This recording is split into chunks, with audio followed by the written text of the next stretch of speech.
the roll call. This meeting is being recorded. Sorry. The roll call, Susan's not here. Anyone here from anyone else that's not here? It's kind of strange not seeing two people on here. That's true. I have not received any calls or emails from anyone. Okay. So who are we missing then?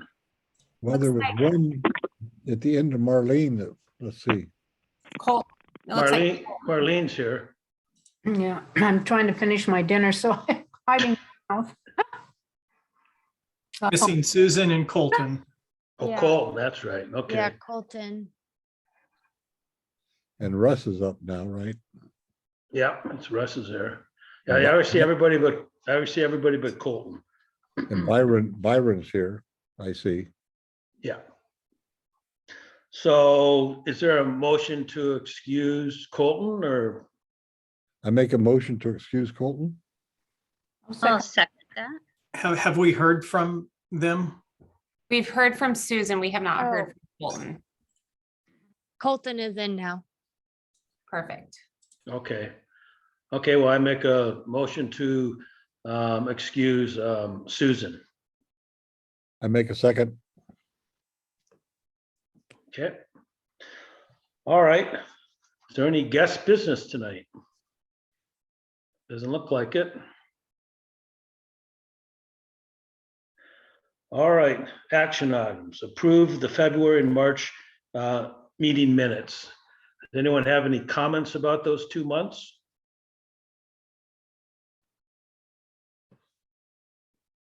Now, can we approve both of them at the same time or do I have to say each one? I think you can do them both at the same time. Okay, do I have a motion to accept the two drafts for the two meetings? What were they, February and March. February and March? February and March. Make a motion that we approve.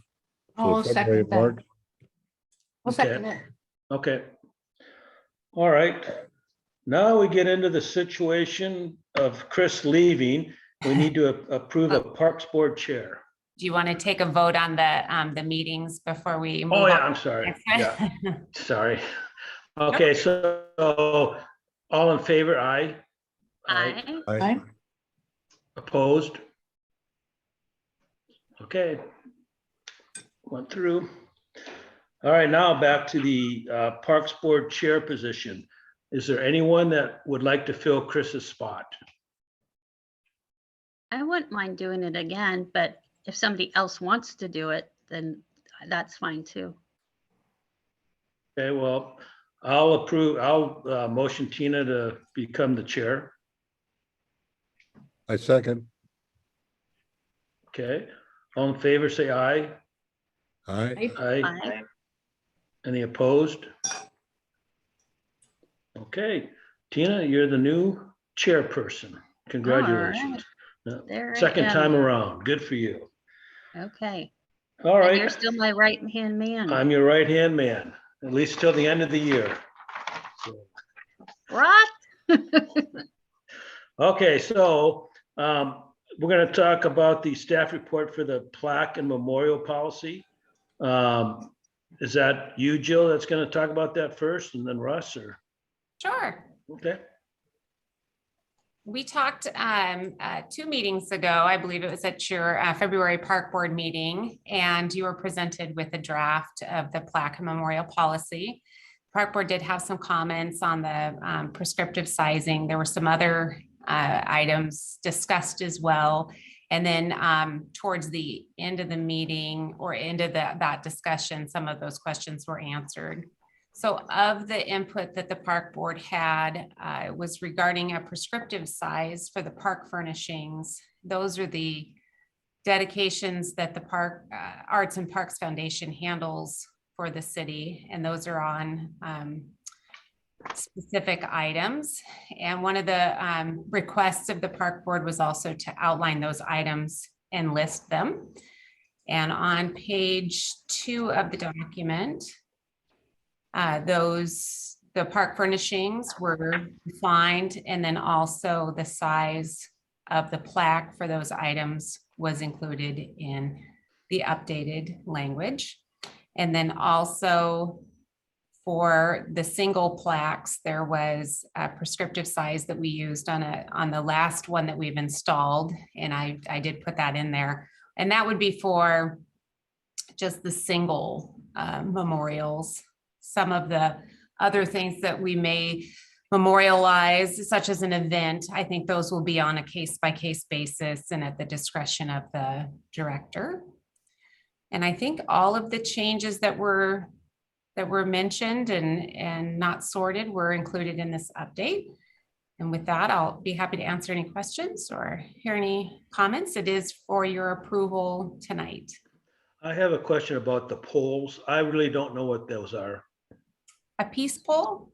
Yeah, It's an art piece. is it just a pole in the ground or is it decorated or? Yes, and it can commemorate, you know, an event or a feeling. There's one, I think, in a private yard that I've seen in Lake Stevens. I don't think that there is a public one, but there is, they're becoming more popular and they're being placed. And let me see if I can get a image of one. I've never seen one. I mean, what's the height on them? Is it like 5 feet, 10 feet? The ones that I have seen have been about 4 feet. Let's see if I don't know if I'll be able to share my screen, but we'll try to Okay. here.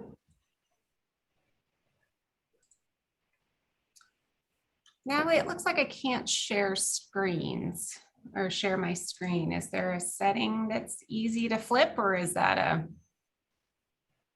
I think she has to make you co-host.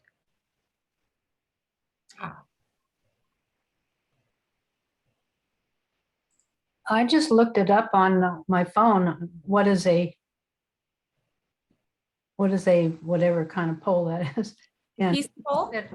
yeah, and they called it a peace pole, and then it is dedicated to whoever you want.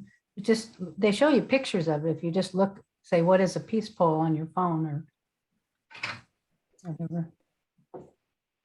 They're approximately, I mean, the ones that I've seen, they are approximately 4 by 4 or 6 by 6 inch post, and they'll be painted in colors. They'll have text on them. They can be celebratory or a commemoration or a dedication. Trying to think of an example of one that may be in a park. I think that Mukilteo may have one, but I'm not positive. Well, I looked it up like Tina Here we said, and they are very nice looking. I just wonder how they're made and how they're gonna hold up to our Northwest weather, and you know, because these look like they're painted, and who knows how long that will last. Right. And we do have some verbiage in there as far as upkeep and that they're appropriate. Here's one I can show you. And here's one I just found.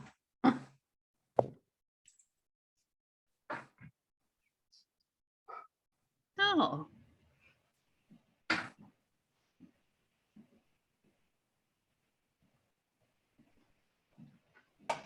Yeah, they look nice.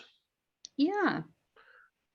I like where we see a cluster of them. That could be an interesting art display if we The had a Peace Pole cluster. Garden. Yeah, peaceful garden. I just wonder just how long they'll last. That's my concern, because I mean, if they only last for 3 or 4 years, what are you gonna do? Just tear them out? Or are you gonna have the people repaint them, or? Well, I think that they need to be designed for our climate and for our, to be resistant of exposure of the elements. And then ultimately, of course, if it's unsightly, then it will be removed from the park. They metal, Jill? There's no specified materials where they have to be. The ones that I've seen have been painted or carved. Some of the ones that are carved have been really a neat piece. So I think that they could be made out of metal if the person so desired. They would need, this would be something that they would need to design and then present to the city.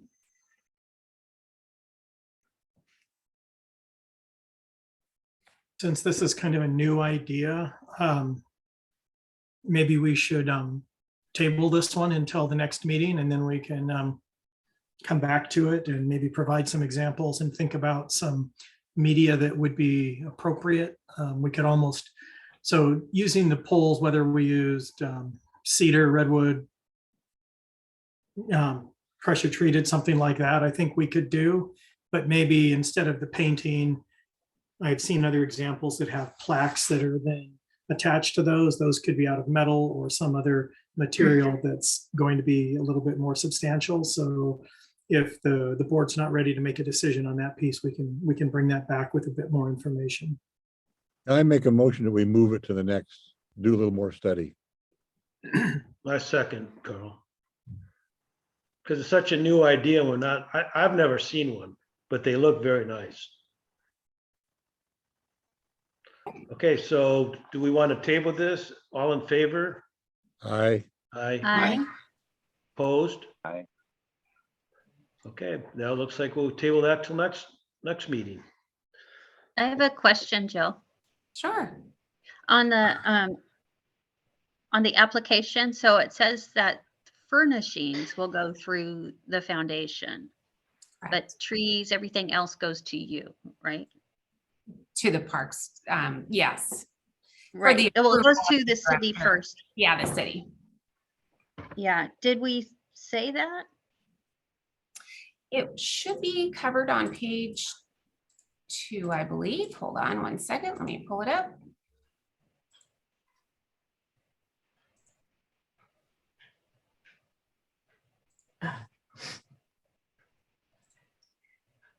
Oh, I see what it, okay, I didn't finish reading the,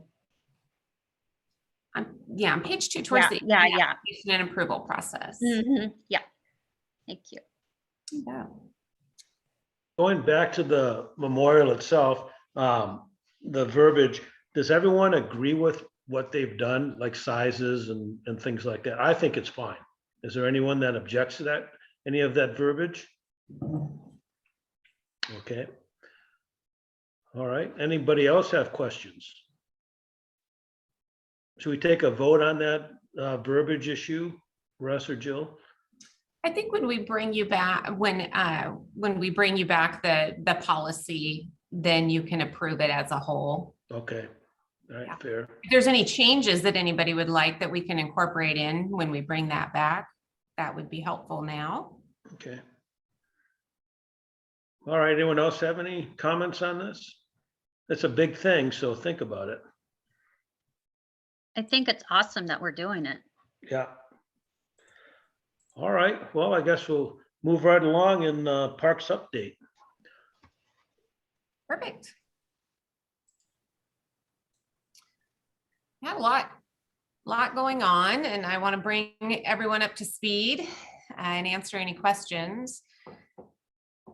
Looks like in North Cove, I know last meeting we discussed that we're having some impacts of some increased usage of that park and maybe some use that's not necessarily appropriate. So staff has gone ahead and ordered and installed the signage that indicates, you know, the target group for the playground area, and then some rules defining what is acceptable behavior at the playground. Staff met with the Youth Advisory Council to gain some understanding of what they'd like to see at North Cove that would help young people stay involved and engaged there and use the park in the way in which it was intended. And I know Russ was the one that met with the Youth Advisory Council, and he has a list of some of the suggestions that they made. I don't know if you wanted to add anything, Russ. Yeah, that's actually something I did want to chat with the board about tonight. So I think we had mentioned at the past meeting that between the Parks Division, Public Works, and our police department, we were trying to come up with sort of a threefold strategy on how to correct some behaviors in the park.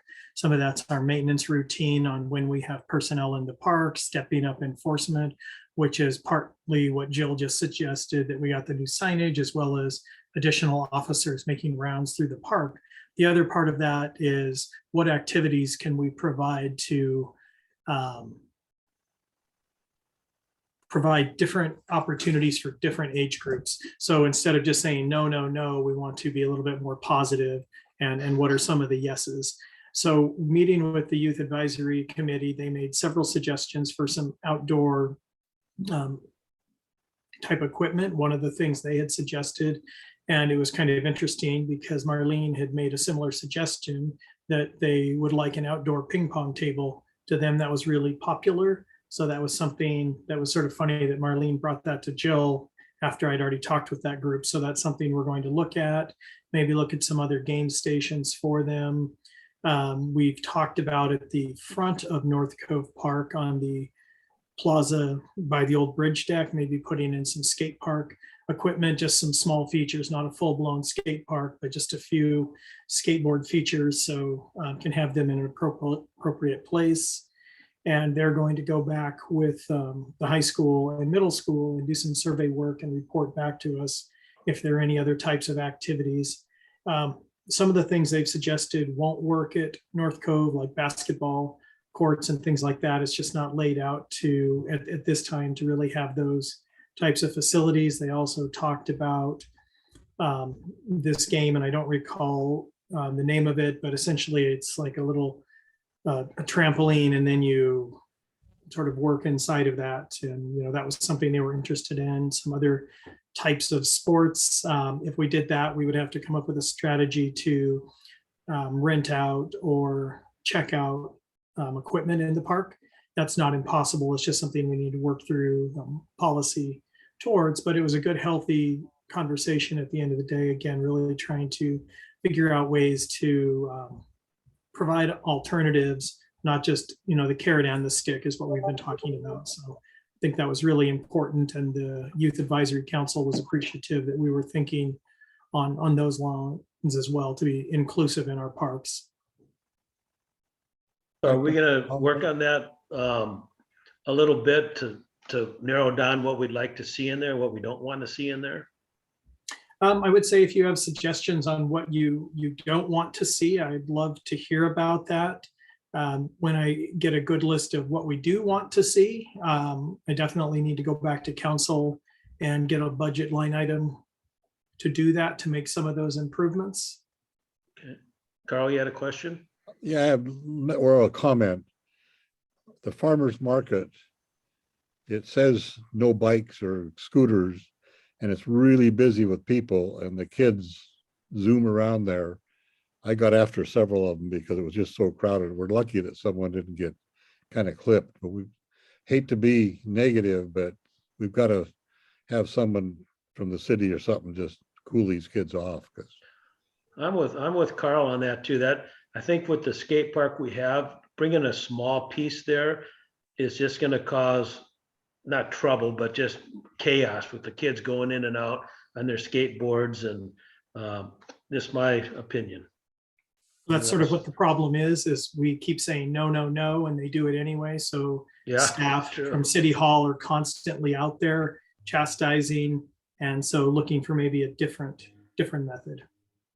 I think if you give them a place to go, they might stay out of the farmer's market area. If you have them, if there's a designated space they can use them, it'd be a lot easier to enforce. Just say, hey, there's a space over there, you can go use that.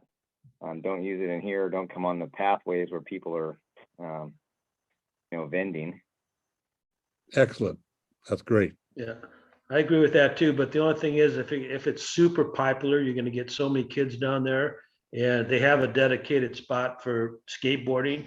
And like Carl said, the farmer's market and families going down there. And if that place gets really popular, which I'm assuming would, I just don't think it's enough room.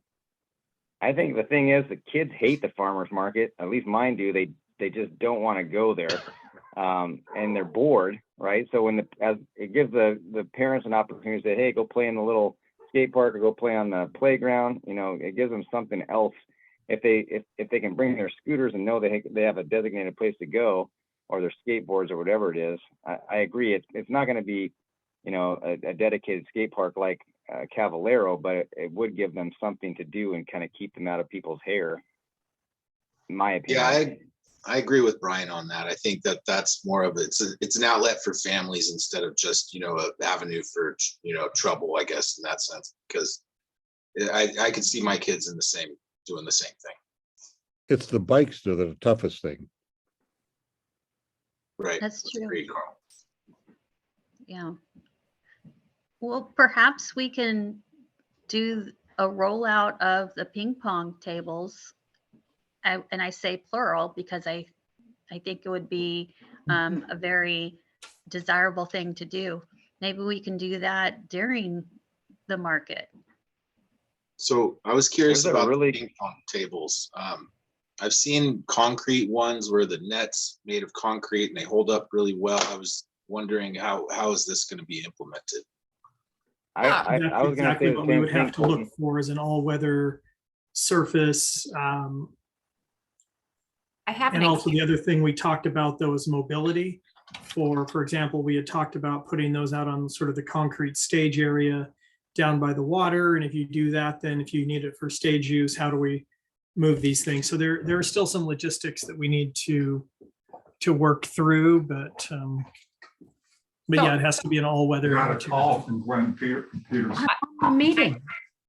Have an example of one, and I did talk with the city of Santa Rosa as well as the manufacturer that they gave me the information. I apologize.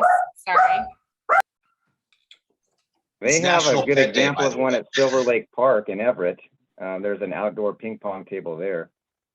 Yeah, it looks very Yeah. similar to that, actually. That's what I saw. Really like that. That'd be Yeah, I would- super. Yeah, that one looks portable too. You can make them out of the same kind of like Trex decking type material, that composite recycled material. Yeah, that looks sturdy. If it works, I might get one for my yard. It'd be something different, you know, It great. would be. But if we have a bunch of type game site situations like that, are we gonna need to build a little shed to store all that stuff? Because I don't think you want to leave it out all winter. No, that's what I was saying earlier, that we have to come up then with a checkout system. And that involves more than just me. That's our other departments that would become responsible for that, mainly our receptionists to do check-in, check-out. And then we'd have to figure out what does that look like? You know, it's with the middle schoolers, we can't say leave your driver's license. It's, you know, leave your cell phone, leave your school ID. You know, how do we do this in a way that we're not just going to be constantly replenishing the equipment, or we supply the table and they're on their own then to, you know, bring. I mean, a backpack, they could put a pack in and the ping pong balls. That's no big deal. Yeah, it's similar to Frisbee golf, right? People, if you want to play ping pong, you typically bring your own paddle and your own ball. If we had a permanent location for the table, similar to what they have in Silver Lake Park in Everett, people just go out there and bring their own paddle and ball and they play. It's a permanent ping pong table. That one's made out of concrete with a similar kind of plastic looking net, but There is one that's made out of concrete, and then there's one that's also made out of steel. And those are really indestructible, and they're quite heavy. So the ones that I have spec'd so far we would probably have a slab for it and it would stay in place. But some of the other ideas would have to be kind of a checkout system. What about checker table? To play checkers. We've talked about that. And again, you know, we think it's an idea, and that's one that we'd have to make the decision. Is it going to get used? And that's something I'm looking for feedback from the youth advisory, you know, to really get in the heads. I mean, you see the ideas of Central Park, obviously in New York, with all the people lined up playing chess and checkers, but is that reality or is that sort of a fiction? So want the youth to vet that with other youth to see if that would be a good thing to use. I think there's also some nostalgia there too when you have those outdoor areas. I don't know if we have the community for it to really utilize them, but if I was down there and I saw some folks playing, chess or checkers, I'd probably want to join in. Yeah, but yeah, it's tough. But I have looked at the concrete ones. I was wondering what the cost would be compared to some of the more durable versions that you showed us just a minute there, Jill. If anybody knows, because I tried looking into it, but I know it's too expensive for me. So. I'm sorry, did you ask the price of it? Yeah, I was curious if you did some price checks on the concrete versus the portable ones. So the one that I was able to get a price quote from was the steel one. And it's $3,600 for the ping pong table, not counting shipping or freight. Oh, wow, that's way cheaper than I think what the concrete ones I was looking at were. Yeah, So. they'll get you on the shipping though for that weight. Yeah. Well, thanks for sending those over, Marlene, because you started a ripple effect. Well, good. It was a great little park, a memorial coffee park in Santa Rosa, California, that burned down several years ago with a massive fire, the whole little area of the city. And so then they refurbished the park up, and it's really wonderful with a walking path, and that's what all those pictures were about. The station workout. And they're very nice. Yeah, it was some neat ideas. Have we thought about a teen center? Have we gotten that far yet? We do have a teen center at the Boys and Girls Club. That was the large one that they just opened after Chris, that was named after Chris Pratt's dad, Dan Pratt. It's a pretty large teen center right at the Boys and Girls Club. Do teens know about it? I don't know. They do. They do. Pretty popular. Yeah, that place has been there even before the name change for a long time. And we are thinking about with the Cedarwood complex, and we'll do some vetting later in the year. Maybe having that focused on indoor youth activities as well and community classes. So yeah, we have the one teen center already and looking to maybe add a second one. Okay. Great.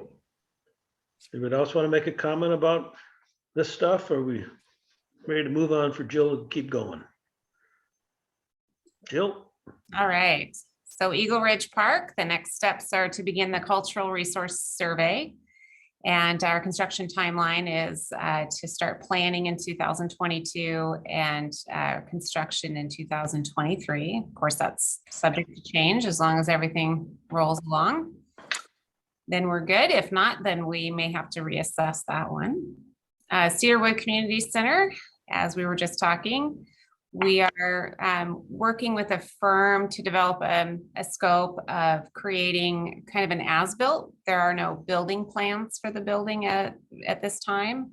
So we're having a structural analysis done by the same company and then having the architectural as-builts drafted so that we'll have something to go on should we remodel the structure.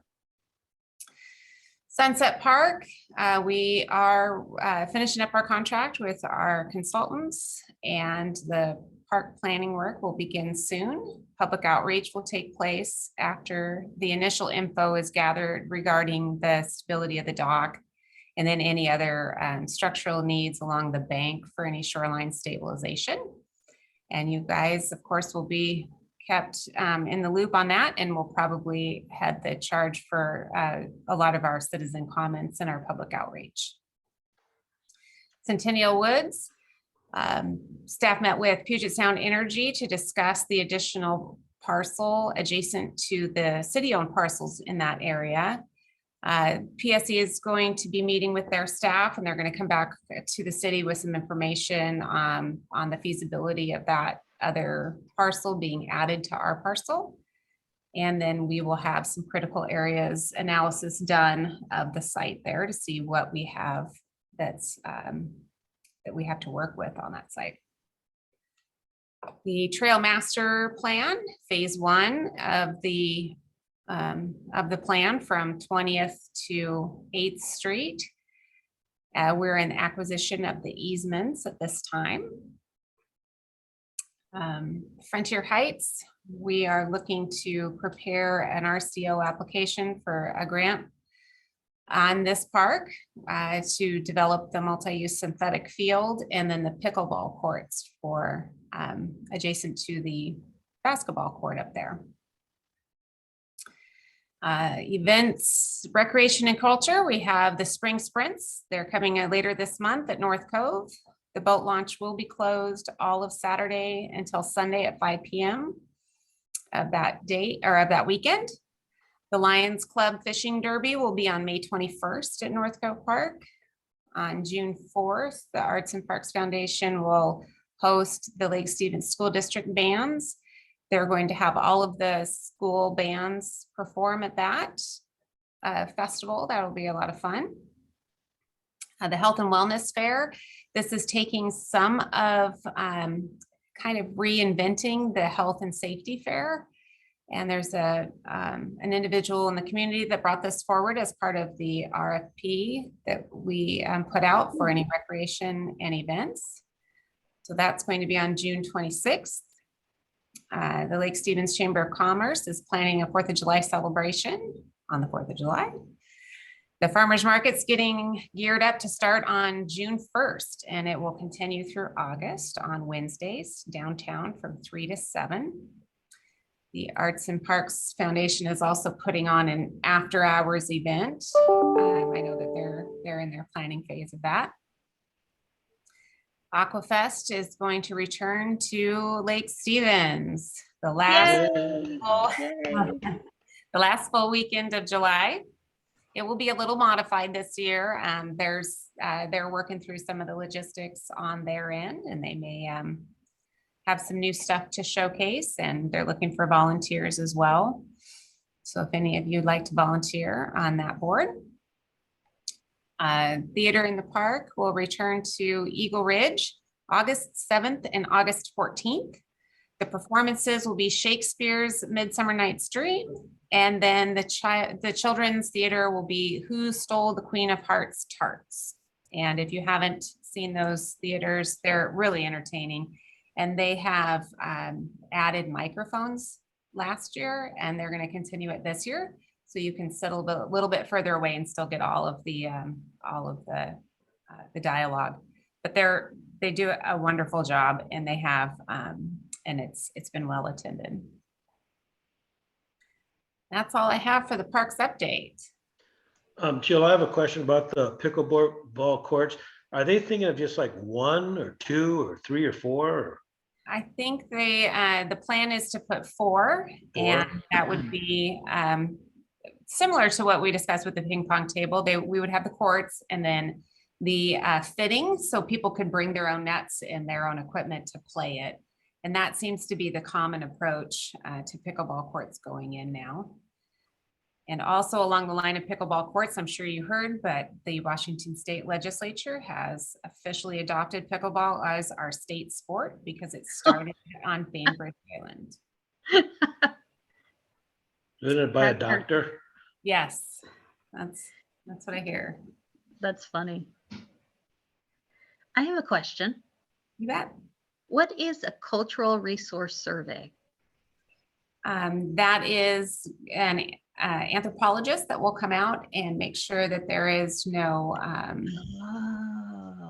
no artifacts. Yeah, gotcha. Does anyone have any questions for Jill or Russ? All right, I guess we'll move down to park member reports. Anyone have anything to report? Carl? Not offhand. Tina? The foundation is still working on the splash pad, and there is where to go. Market Street mural. I still didn't find out exactly where that is. Carl or Marlene, do you know exactly where that is? Yeah, I'm not sure either. it's all along Market Street where that new grocery store went in where Albertson is. right across there, that whole wall against that condo complex. Oh, okay. Hmm. Very, Yeah, and I still, I don't know where that is. From the corner of the Ram going south. Yeah, Towards right 9. there at the intersection of Highway 9 on Market Street. Oh, okay. That I got. Okay.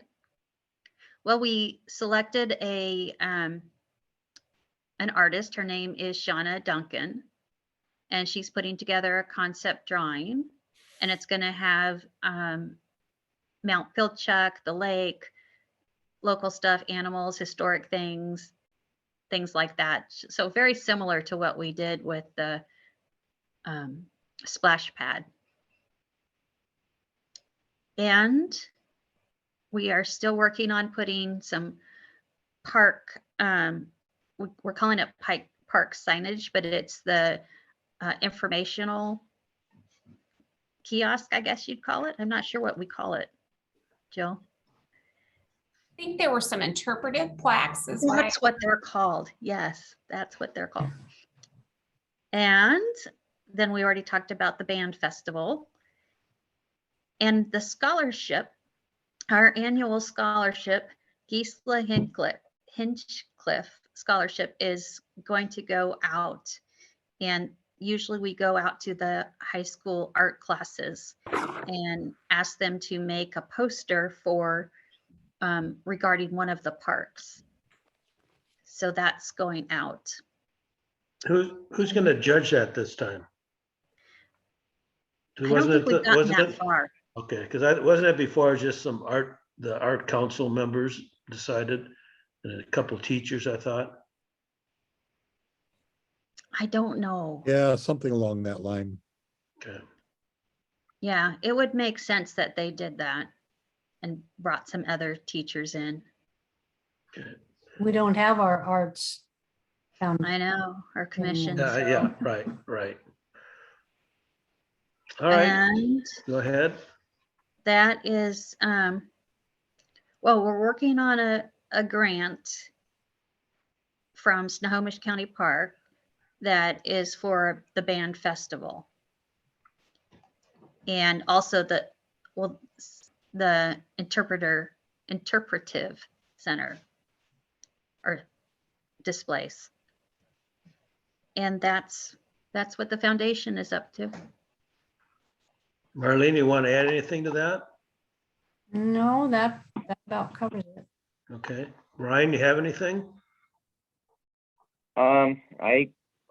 Over spring break, we went down to Lake Tahoe. I revisited the Bijou Bike Park. They had made some kind of cool updates there. And also there was a park there that kind of overlooked the lake and had a bunch of barbecue pits and seemed to be like a really popular space for people to gather and hang out. It seemed like that might be a good opportunity if we could find an opportunity to put that in either North Cove or one of our parks.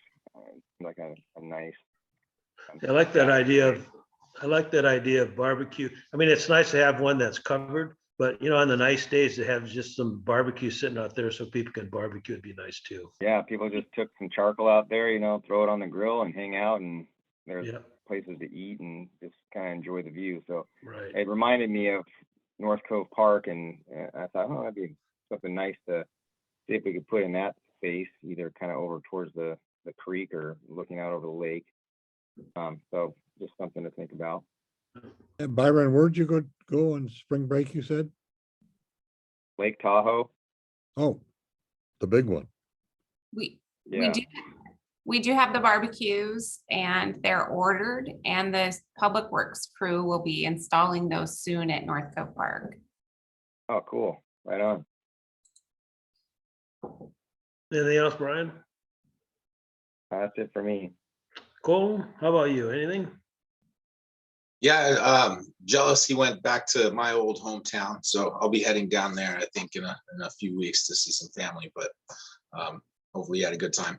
The only thing I had was I was going to mention, I don't know if anybody's going, but the Washington Recreation and Park Association is having a conference this week, starting tomorrow and running through Thursday. I'll be down there as a speaker, so if anybody goes, be sure to say hi. I'll be on Thursday, so That's all I have. Thanks. If I go, I'll get your Oh. autograph. I'm not I going to forgot talk to much. mention- Believe me. I'm going to try.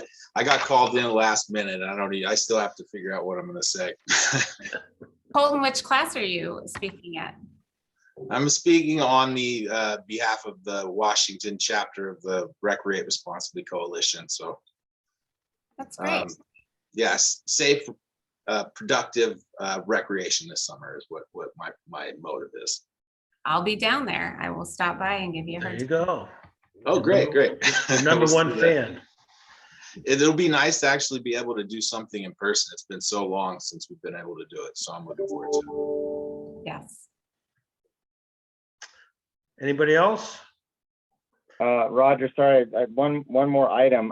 Last week before we went on spring break, Snohomish County Parks had a meeting about Lord Hill.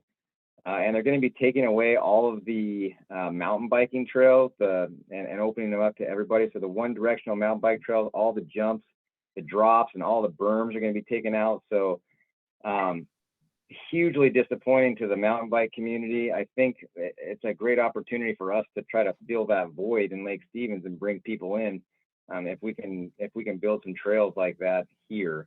There was hundreds of people there. They had a yesterday, I believe, I wasn't back yet, but yesterday or Saturday, they had a big bike-in at Lord Hill to protest removing all the jumps. But basically, the horse people and the hikers wanted to open up the park to everyone.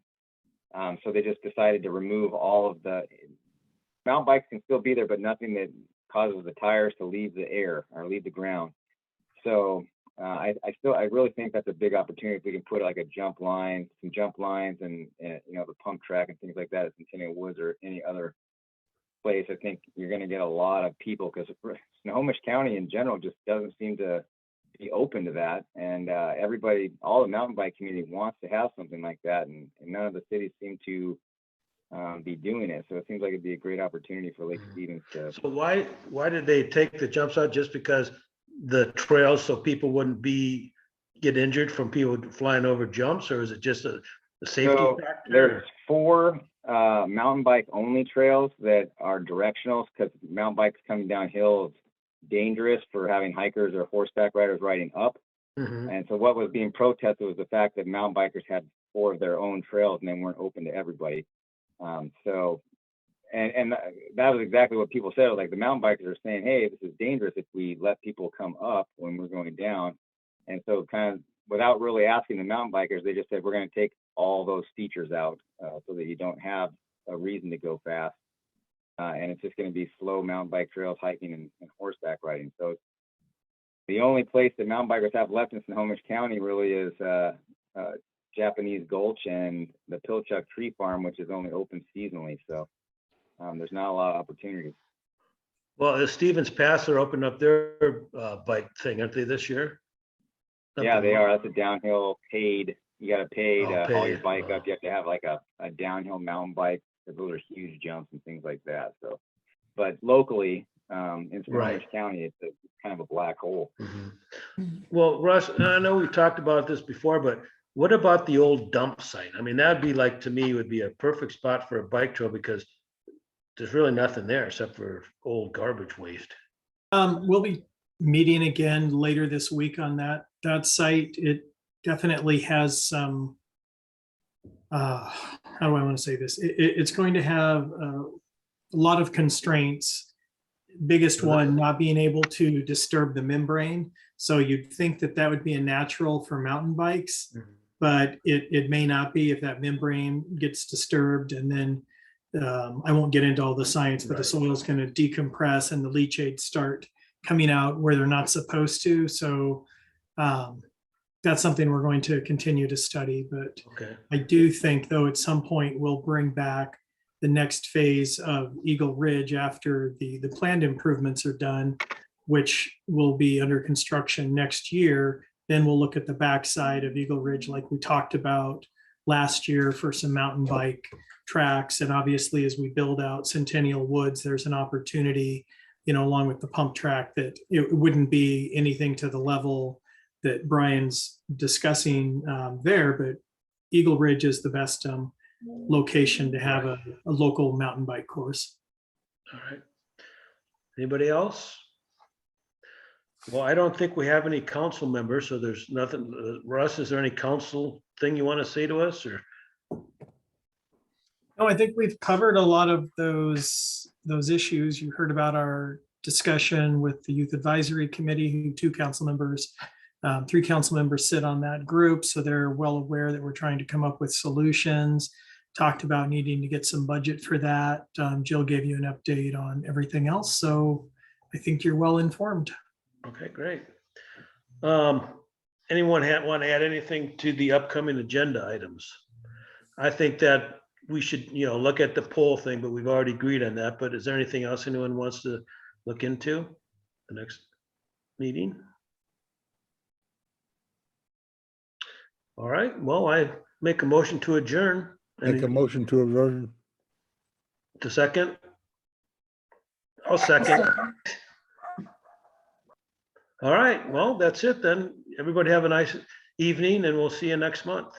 Happy Easter. Happy Easter. Happy Easter, everyone. Easter. Yeah. Bye. Take care. Bye. Bye, guys. Bye.